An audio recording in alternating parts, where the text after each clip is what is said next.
ಒಂದು ಊರಲ್ಲಿ ಸಿಂಡ್ರೆಲ್ಲಾ ಎಂಬ ಒಳ್ಳೆಯ ಹುಡುಗಿ ತನ್ನ ಅತ್ತೆ ಹಾಗೂ ಅಕ್ಕಂದಿರ ಜೊತೆ ವಾಸಿಸುತ್ತಿದ್ದಳು. ಅವರು ಅವಳನ್ನು ತುಂಬಾ ಕಾಡಿಸುತ್ತಿದ್ದರು ಹಾಗೂ ಕೆಲಸ ಮಾಡಿಸುತ್ತಿದ್ದರು.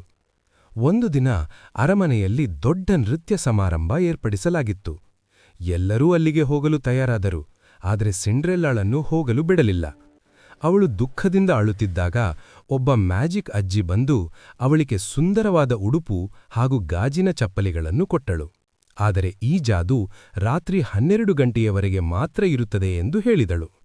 ಸಿಂಡ್ರೆಲ್ಲಾ ಸಮಾರಂಭಕ್ಕೆ ರಾಜಮರ್ಯಾದೆಯಿಂದ ರಥದಲ್ಲಿ ಹೋಗಿ ರಾಜಕುಮಾರನ ಜೊತೆ ನೃತ್ಯ ಮಾಡಿದಳು. ಇಬ್ಬರೂ ಒಬ್ಬರನ್ನೊಬ್ಬರು ಇಷ್ಟಪಟ್ಟರು. ಆದರೆ 12 ಗಂಟೆ ಆಗುವಾಗ ಅವಳು ತುರ್ತಾಗಿ ಓಡಿಹೋದಳು. ಆಗ ಒಂದು ಗಾಜಿನ ಚಪ್ಪಲಿ ಅಲ್ಲಿ ಬಿದ್ದಿತು. ರಾಜಕುಮಾರನು ಆ ಚಪ್ಪಲಿಯನ್ನು ಹಿಡಿದು ಆ ಹುಡುಗಿಯನ್ನು ಹುಡುಕಲು ಆರಂಭಿಸಿದನು. ಆದರೆ ಆ ಚಪ್ಪಲಿ ಸಿಂಡ್ರೆಲ್ಲಾಳಿಗೆ ಮಾತ್ರ ಸರಿಯಾಗಿ ಹೊಂದಿಕೊಳ್ಳುತ್ತದೆ. ಕೊನೆಗೆ ರಾಜಕುಮಾರನು ಅವಳನ್ನು ವಿವಾಹ ಮಾಡಿಕೊಂಡನು ಹಾಗೂ ಸಿಂಡ್ರೆಲ್ಲಾ ಸಂತೋಷವಾಗಿ ಬದುಕಿದಳು.